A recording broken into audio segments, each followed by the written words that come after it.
Kung kaya mo namang saluhin yung consequence, why not?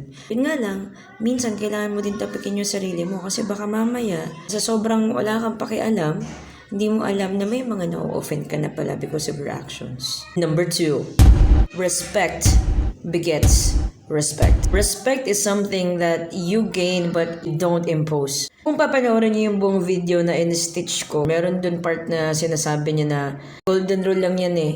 Gawin mo sa iba yung gusto mong gawin sa'yo at wag mong gawin sa iba yung ayaw mong gawin sa'yo. Same goes with respect. If you want to be respected, learn to respect others first. With religion naman, open ako when it comes to that eh. You're not being commanded na i-follow yung beliefs, but kailangan matuto kang rumispeto.